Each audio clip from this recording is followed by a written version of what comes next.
Blessings, beloveds. Welcome back. Anastasia, Cosmic Astrologer.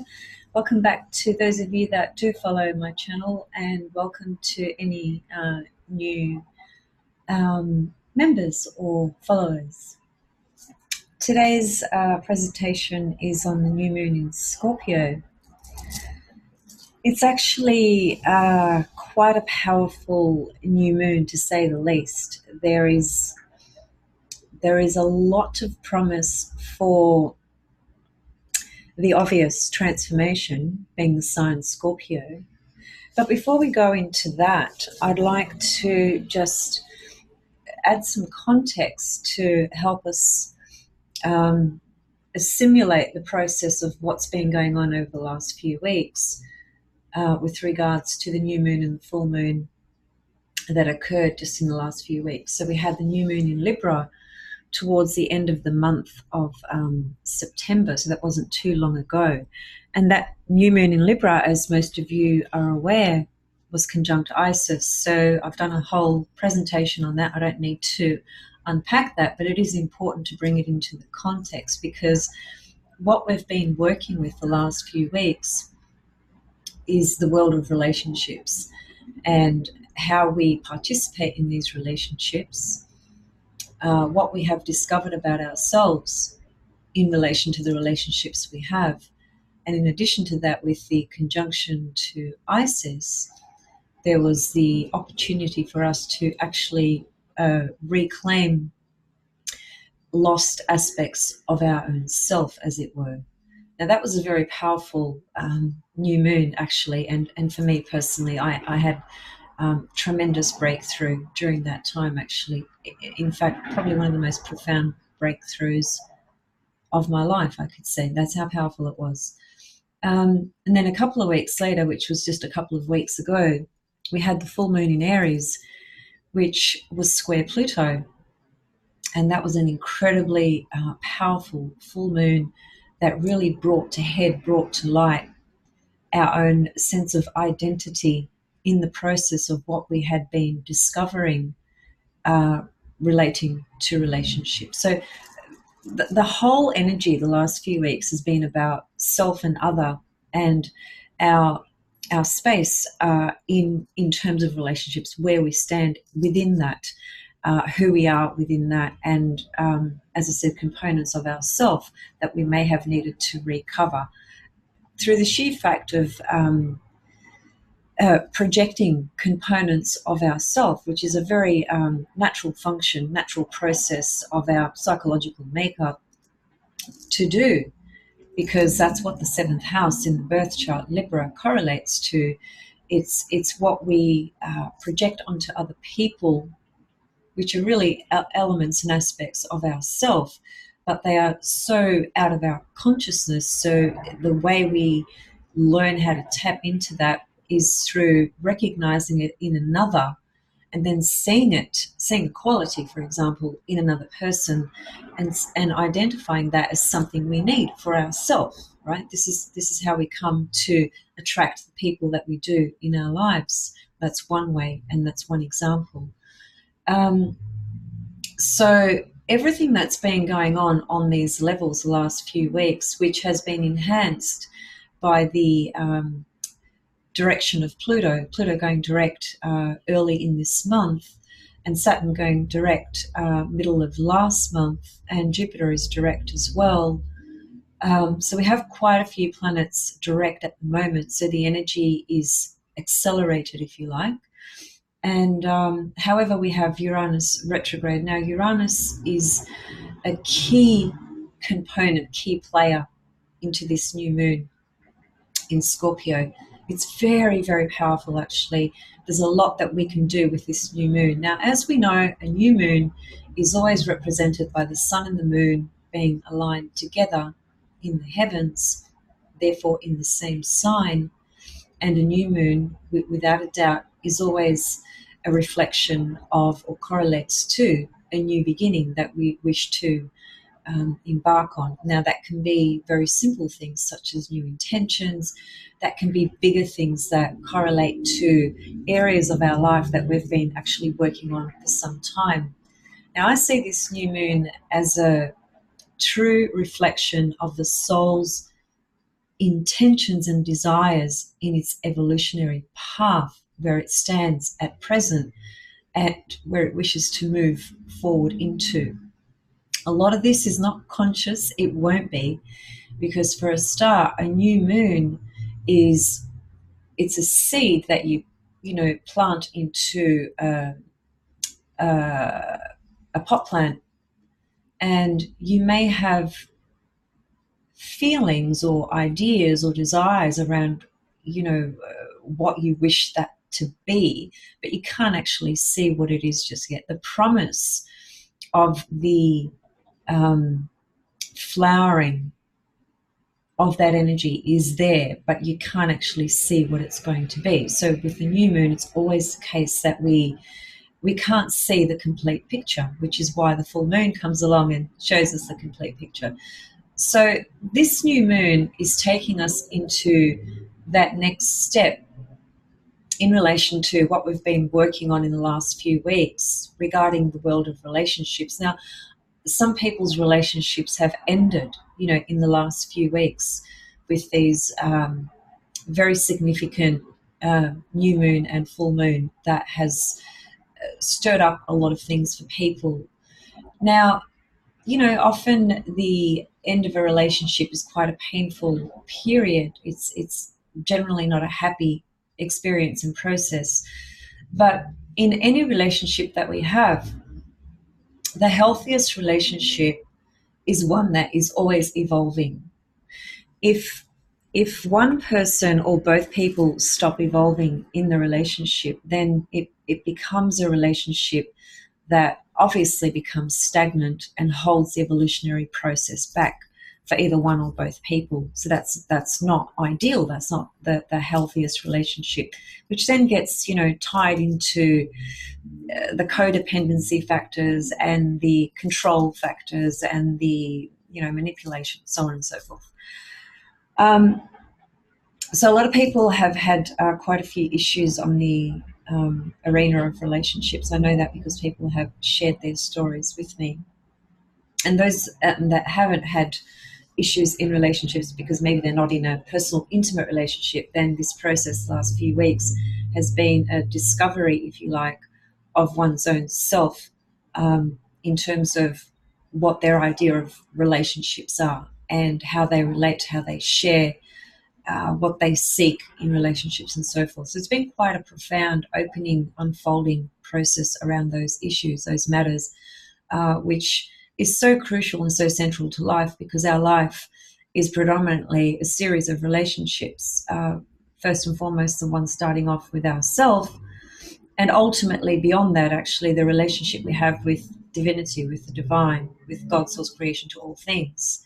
So we're always in relationship to something or someone. Now, the new moon in Scorpio is taking us into a much deeper layer of our soul structure, if you like, of our unconscious. See, Scorpio and Pluto correlate to our deepest unconscious security needs. So as a result of that, we get drawn to a specific type of people or situations that reflect that in some kind of way, because ultimately the soul is always seeking to evolve.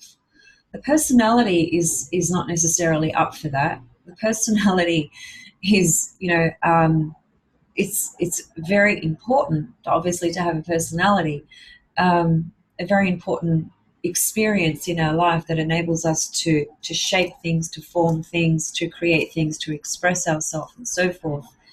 But when the personality is operating on its own, doing its own thing, and it's not assimilating the soul's desires and the soul's intention for its evolutionary purposes, then there's a disconnect or a discord, and that's, I think, when a person experiences a greater sense of conflict in their life, and what also could be identified as cataclysmic events. Now, cataclysmic events, which is a term that's frequently used in EA, evolutionary astrology, simply refers to, catastrophic events. The catastrophic events show up because there's so much resistance from the personality to evolve. And the only way it can evolve is through these cataclysmic events that show up in order for the person to experience a literal shake-up in their life so that they can actually move away from a situation, die to a situation, release, purge it, etc.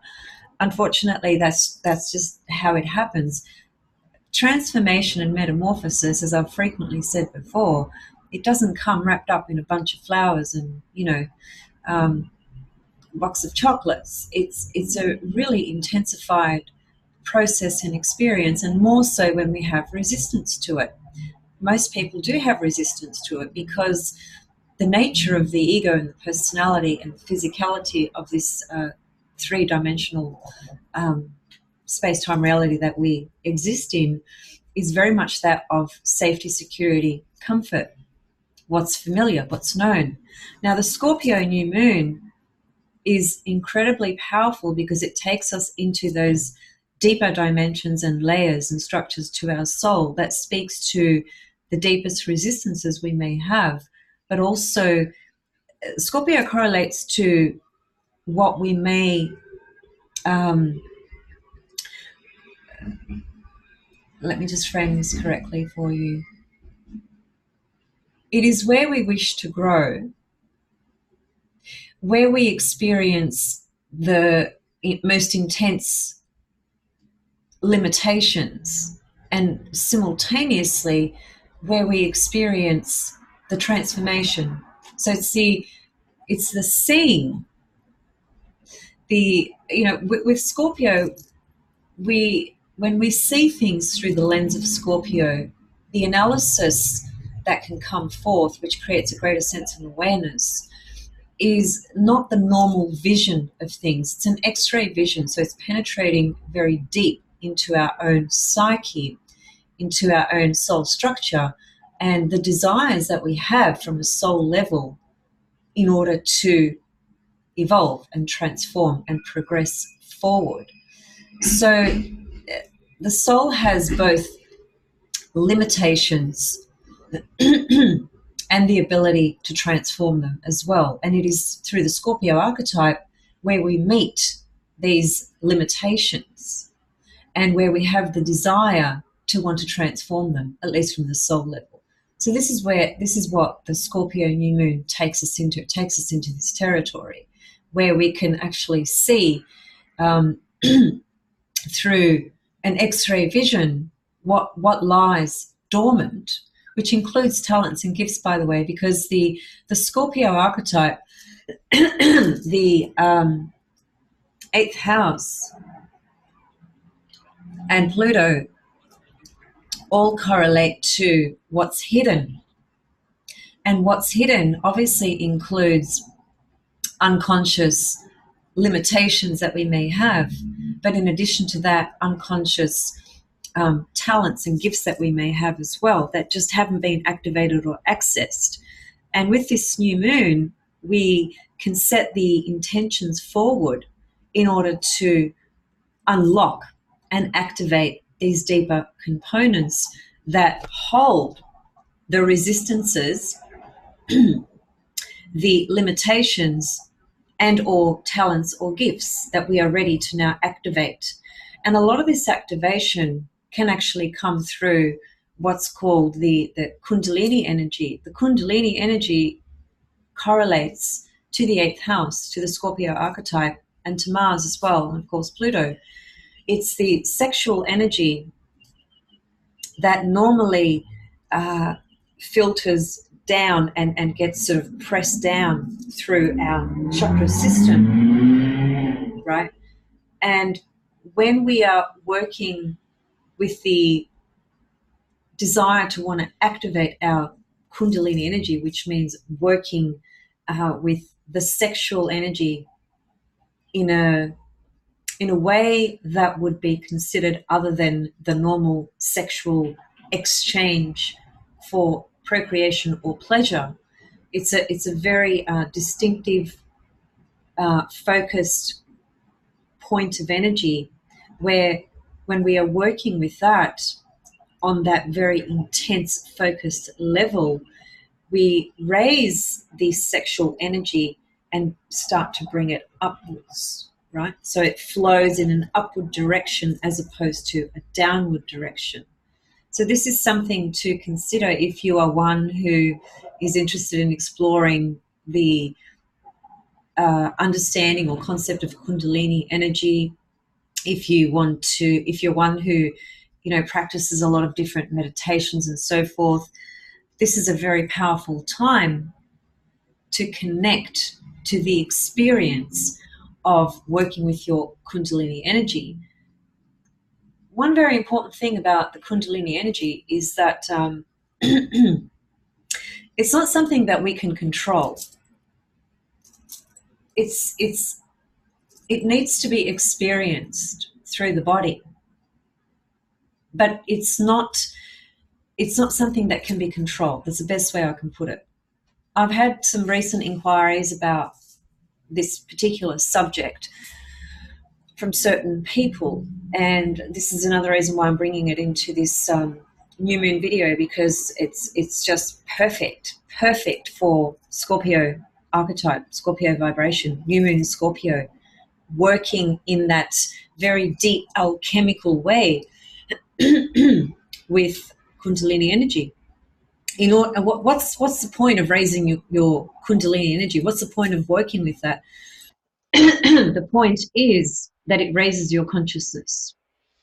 It wakes you up, because the circulation of the Kundalini energy, which is normally in a downward motion, to turn it around and bring it in upward motion, is clearly taking you through those higher centers, the higher energy centers, which are located in the etheric body. So the traditional system of chakras is referred to as the 7 systems, the highest one being the crown. But of late, there has been material that's been given to us that shows us that, in fact, there are much higher centers above the chakra, above the crown, above the crown chakra, right, which is the highest one that we've known about, I don't know, thousands of years.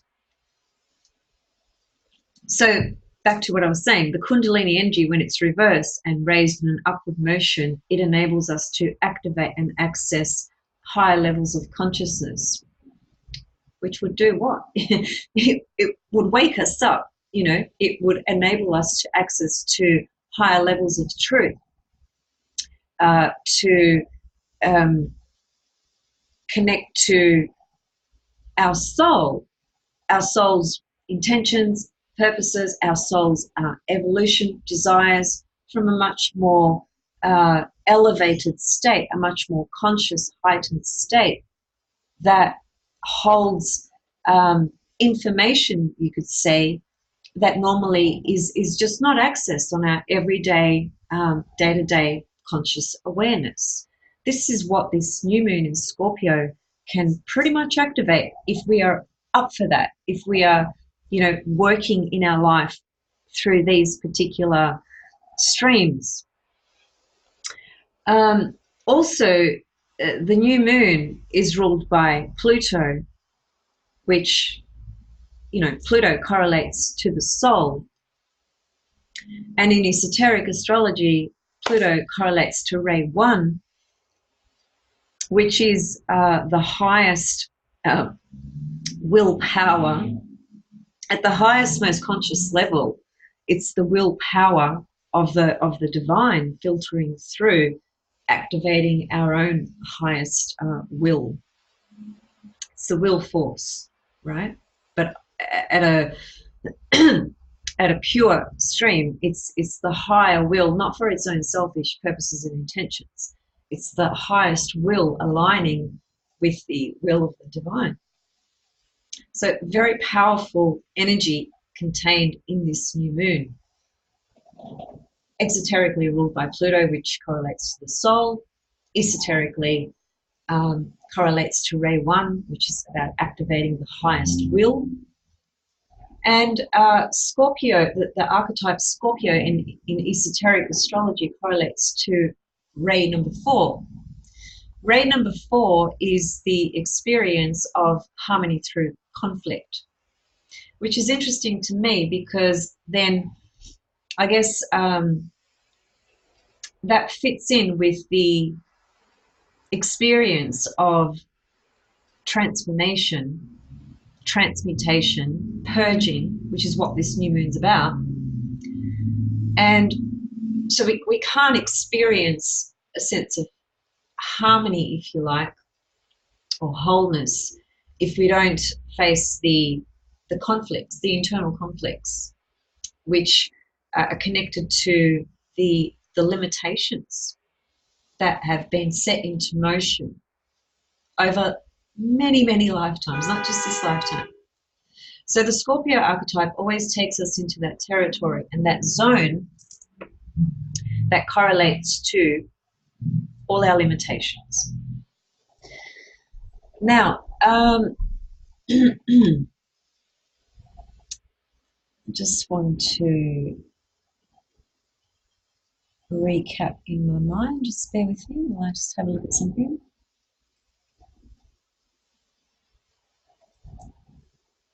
So obviously, again, with any new moon or full moon, we all need to look at, you know, where does this new moon land? So where is 4 degrees, by the way, this new moon will be at 4 degrees of Scorpio. Where is 4 degrees of Scorpio located in your birth chart? And therefore, where is 4 degrees of Taurus located? So that the polarity of Taurus, Scorpio, is the polarity that is emphasized with this new moon, especially because the planet Uranus is exactly to the degree opposite this new moon.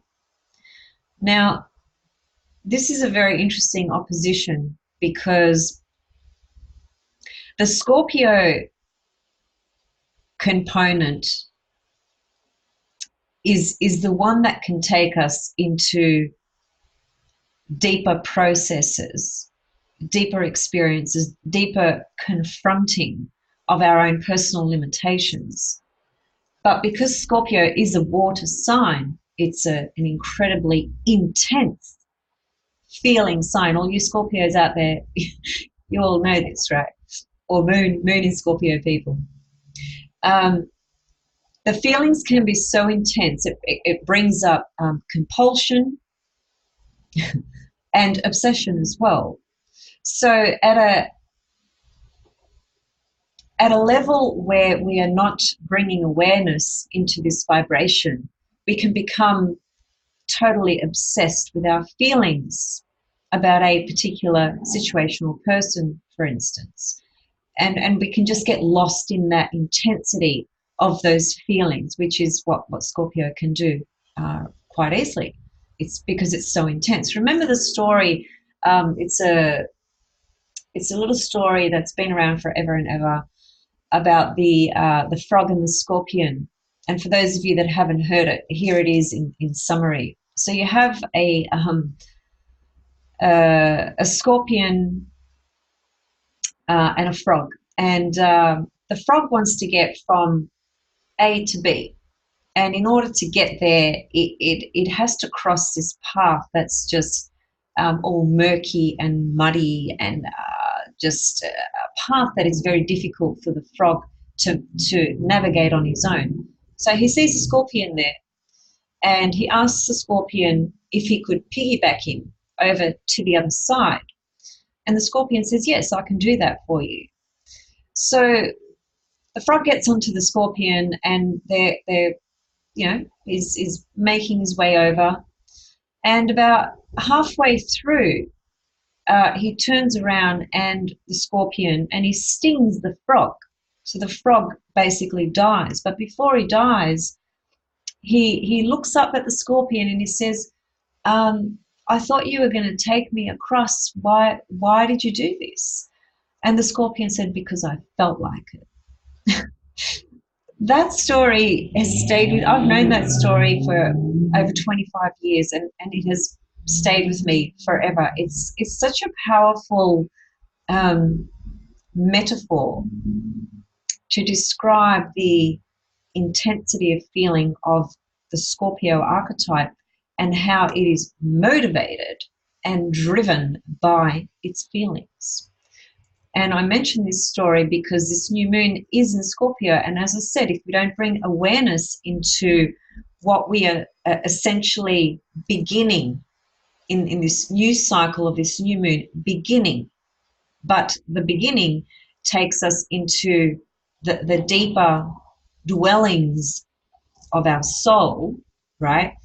So to go there, to access that well, that very deep well within us, um, we have to be prepared to experience some kind of death, as it were, psychological death, emotional death, you know, the ending of a particular pattern or behavior or attitude or belief. It could be a relationship. We can't go there and analyze in great depth what needs to be purged or transformed if we're not prepared to go through that process. So if we're not prepared to open that well up and see what's there so that we can transform it, then we're going to get lost in the cycle of the feelings, the intensity of the feelings of what this can bring up, which can include so many different fears and phobias, because Scorpio is the archetype that connects to phobias, fears, um, fear of loss of control, um, abuse, fear of betrayal. You know, these are very strong experiences that correlate to the archetype of Scorpio. So it depends, you know, how we work with this vibration in terms of what it's going to show up. I think the powerful thing about this new moon is the exact opposition from Uranus, which is amazing, amazing, because Uranus is the planet that correlates to waking you up. It's the planet that correlates to liberation and freedom. And it's the vibration that when it comes into your existence, your consciousness, it can essentially decondition you. We are all conditioned from birth, and not only in this life, but from every life that we've had. So as we are becoming and evolving, that process of becoming and evolving is very much tied into recognizing and addressing conditioned behavior that has somehow perhaps made us stagnant. Could just be in one area of life, it could be in every area of life. It just depends who you are, what your story is, etc. But stagnation is the thing that stops us from evolving, which is why then we have strife, crisis, drama, cataclysmic events. That's why these things happen, in order to wake us up out of our little comfort zone and take us into unknown territory. That's what Uranus correlates to. It correlates to taking us into the unknown. Most people don't want to go into the unknown because it's not safe, but that's what Uranus does. So this opposition from Uranus is a really powerful opportunity to, first of all, we have this moon in Scorpio that is ready to plunge into these incredible depths of our soul's desires pertaining to our evolution moving forward, therefore facing our fears and limitations. It could just be one. It could just be one thing. And that one thing is enough to create that shift that you need in the process of your journey at the moment. It doesn't have to be 10 things. It doesn't have to be your entire life. It can't be. It never is in just one instant that, you have 20 things into your consciousness that just transform. That doesn't happen. There's a timing and a process in our evolution that's tied up to these transits, even just the transiting moon every month is a powerful stimulator correlating to timing of things as well, because the moon connects to time. Now, the opposition from Uranus, if you are operating from a level where you would consider yourself to be on the individuated path, which is another term that correlates to being living an authentic path, as it were, being more free, liberated, not living in the consensus reality. We're all a part of the consensus reality because we're all here on this earth plane. But there are many people who do not abide by the consensus reality, rules, norms, beliefs, and so on and so forth. Pretty much every astrologer wouldn't, at least, I wouldn't think.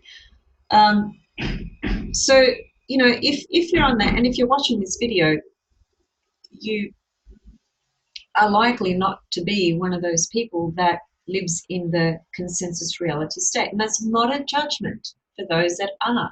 It's just a differentiation. It's a distinction between souls that are on a consensus state level, souls that are on an individuated path, souls that are on a spiritualized path. So Uranus, at whatever stage of evolution we are in, always promotes, always triggers the experience of stepping into the unknown and the ability to decondition layers that keep us stagnant, right? So this opposition from Uranus to the new moon is speaking to that precisely. So it's in Taurus, and Taurus is probably the most fixed sign out of all the fixed signs. So what are the fixed signs? We have, let me just think about this, Taurus, Scorpio, Leo, and Aquarius, right? They're the 4 fixed signs. Taurus is probably the most fixed because it's the strongest earth sign. It's the physical body, literally, feeling the senses. It's all of that. So it's just interested in the experience of sensation, feeling in the body, eating, sleeping, all those basic sort of things. That's the function of Taurus.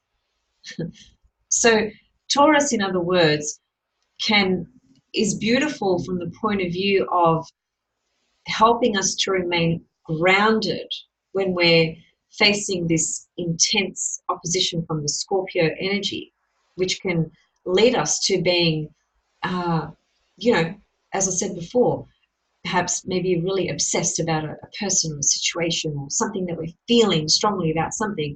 And we get very lost in that when we're not bringing awareness into what it is we need to see in terms of what limits us. And the Taurus opposition can bring in that factor of helping us sort of feel more stable, right? More grounded, right?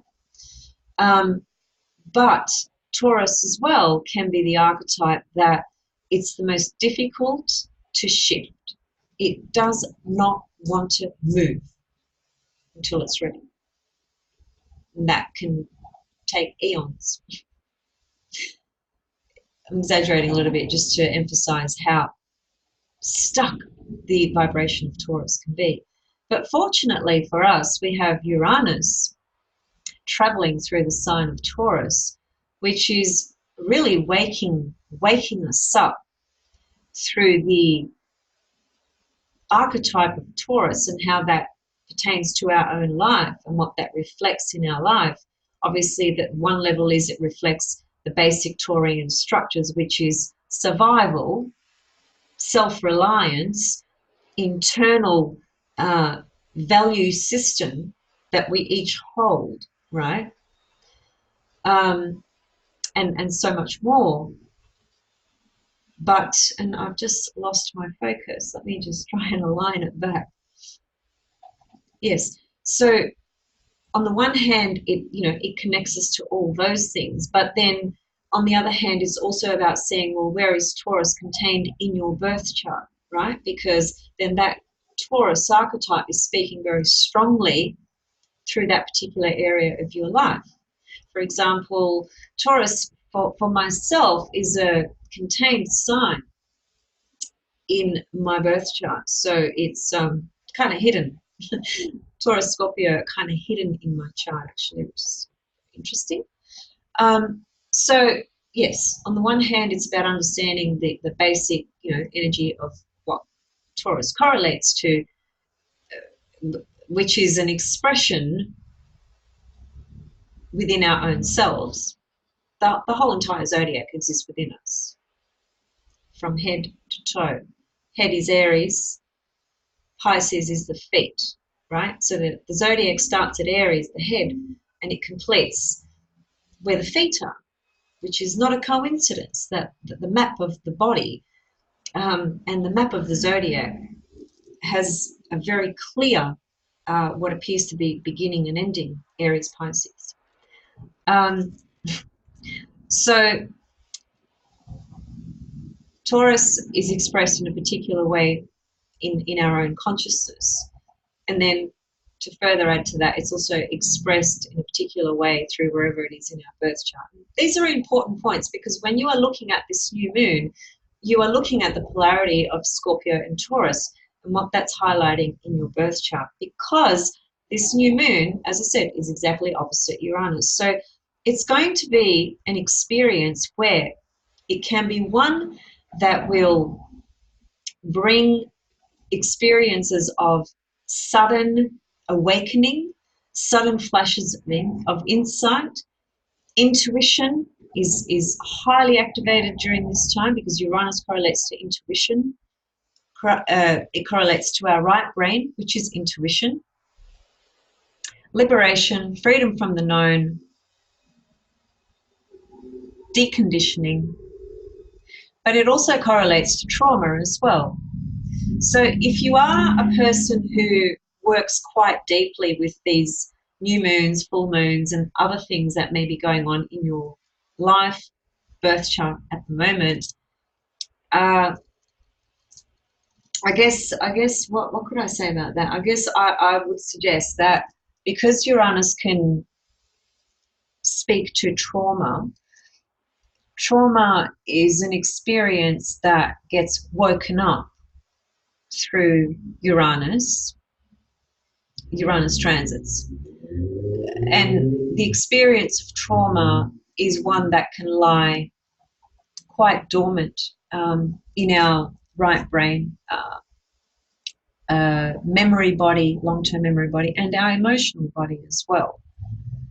So I guess you just need to be prepared for things that might shock you a little bit, is what I'm trying to say, right? The things that will shock you, it'll basically be determined on how much resistance you have to experiencing deconditioning something about yourself, your life, a particular pattern behavior, emotional response, reaction, etc. How much resistance do you have to evolving and transforming? Let me just put it like that. The more resistance we have, the more the Uranus can produce sort of shocks. And it is opposite this new moon. So it's penetrating into very deep territory where we remember, and I've said this before, the way we operate on a day-to-day basis, on an every day-to-day level,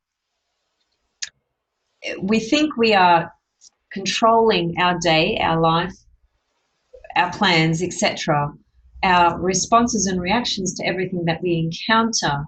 But the fact is that our behavior is deeply driven from an unconscious level.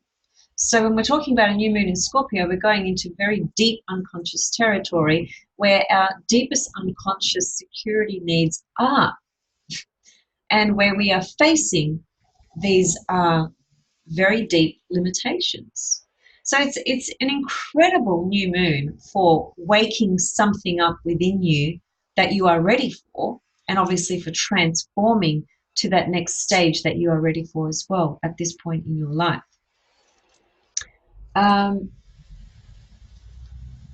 Okay. There is a trine to the north node of the chart as well. Perhaps I'll just bring up the chart just very quickly, just so that you can all see. Now, remember that you will need to make the adjustments based on your location on Earth. This is done for Melbourne, which happens to be on the 28th of October, 1:47 p.m. New moon is at 4 degrees of Scorpio. It's actually about 4 degrees and 24 minutes, something like that. I haven't done the minutes exact. It doesn't really matter for the purposes of looking at it in this way. But you can see there's the new moon in Scorpio, directly opposite Uranus, 444. Very interesting, because as I said before, and actually what I failed to mention is that I mentioned that the archetype of Scorpio in esoteric astrology correlates to Ray 4.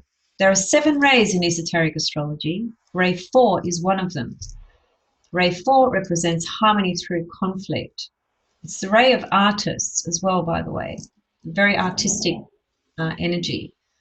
But when it's working at the personality level, it brings extreme conflict in the person's life, particularly pertaining to relationships.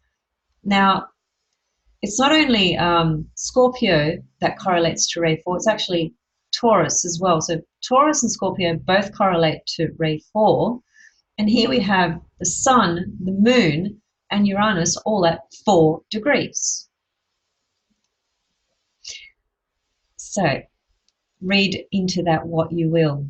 I feel that that is not coincidence. That's a pretty powerful synchronicity, actually. In this chart, you can see that Venus is in Scorpio, Pallas Athena is in Scorpio, and Mercury is in Scorpio. So this new moon is, remember, the sun and the moon are the 2 luminaries of our sky, of our heavens, very personal planets, as are Venus and Mercury. So we're feeling this vibration at a very personal level. We are working with this on a very personal soul level. The Venus and Mercury in Scorpio being conjunct there is a very interesting little conjunction, because it figures into this chart of the new moon, which just further emphasizes the Scorpio archetype, which is connected to our soul's evolution, and the desire to want to transform, remove limitations. In this case, Venus and Scorpio, it's about removing the limitations that come up in the world of relationships, our own limitations. But the limitations that exist in a relationship are based on our own perception. And then Mercury in Scorpio is processing and penetrating on a mental left brain level very deep data that correlates to your soul.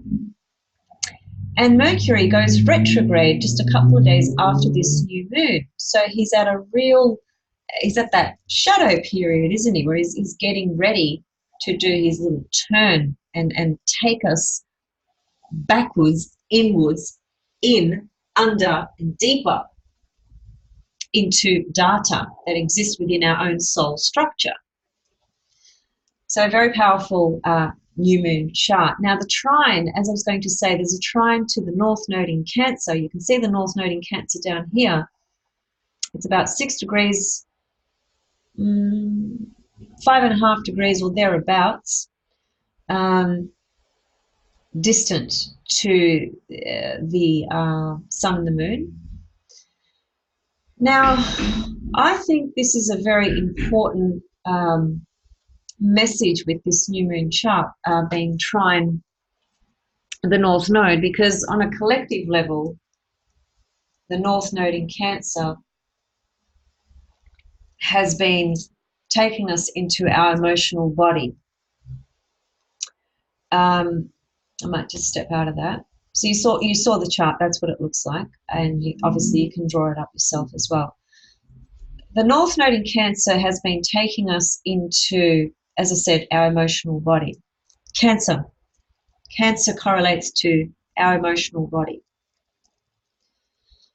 The trine that this North Node makes to the Sun and the Moon is suggesting that this experience that we're about to step into with this new moon that takes us into these deeper layers of our soul is supported by this North Node. And the North Node is a collective experience, right?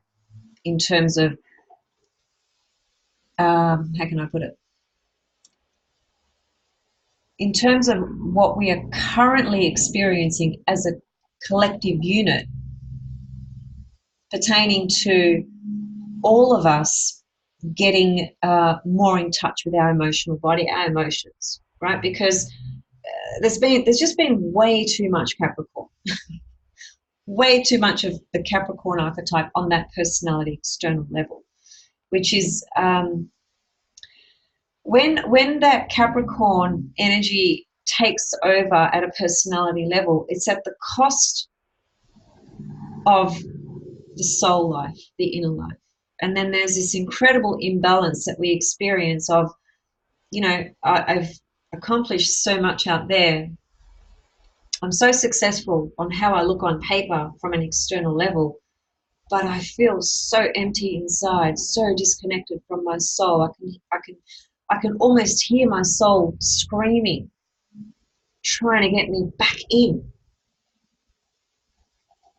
So this North Node, again, is supportive of this new moon, taking us into these deeper soul structures where we can face limitations, and our emotional body, our emotional experience in a subjective nature is supporting this soul process, if you like, right? So it's a very, it's a beautiful aspect, the trine to the North Node.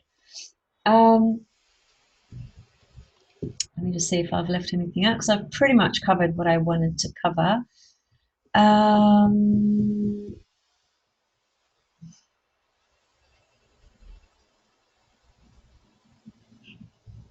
The other thing about the opposition from Uranus,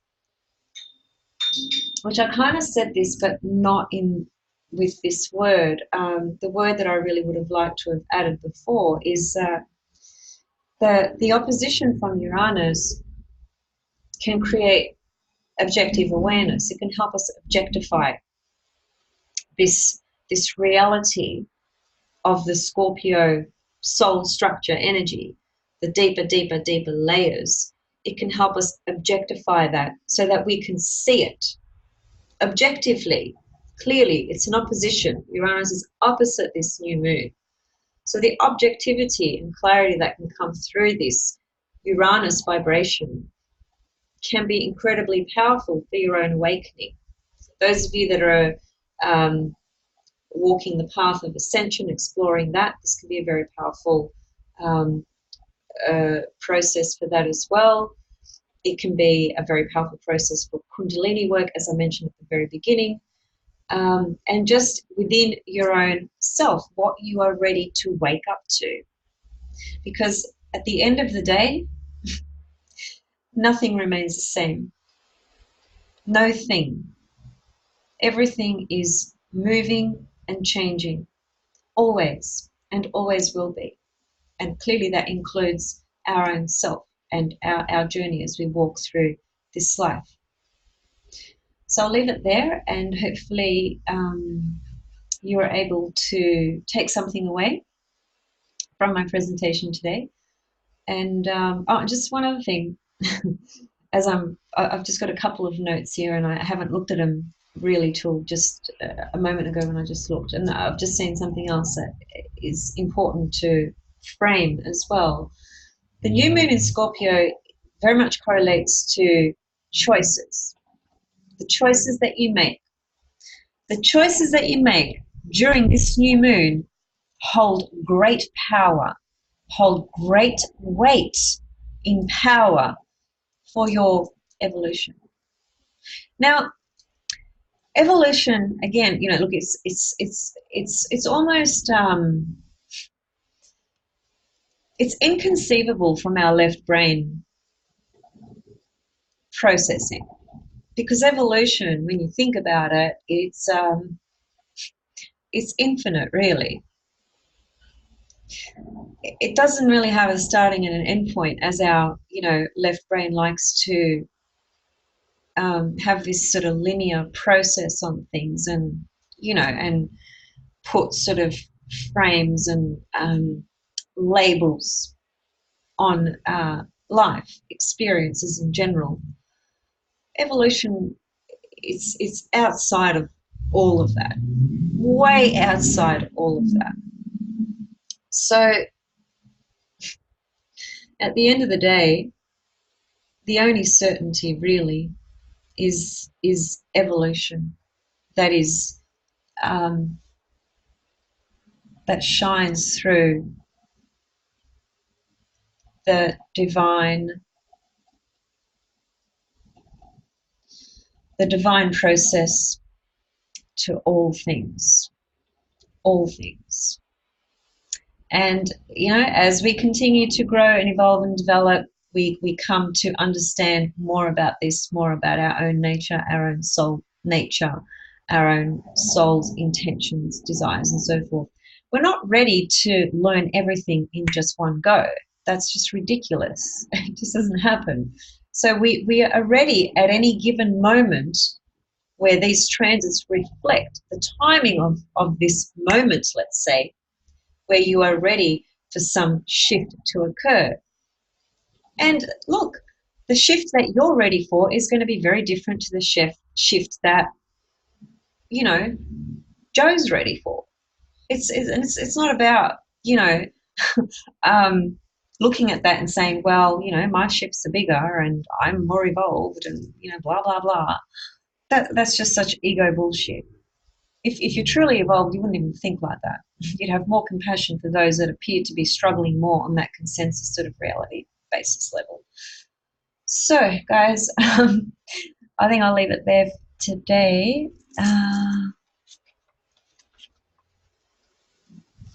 Oops. Yep, happy with that. Okay. I'll see you guys very soon. Thank you so much for watching, and sending you all much love and blessings, and a very happy new moon, which is not, for another week away. I've done this on the 20th of October. I tried to get it out there a little bit earlier this time, just to give you guys the opportunity to process and reflect and prepare yourself for a very powerful new moon cycle that is just, it's totally fueled with soul energy, soul expression, and waking up to your soul's path. Uranus waking you up. Scorpio soul. There it is. See you soon, guys. Thank you.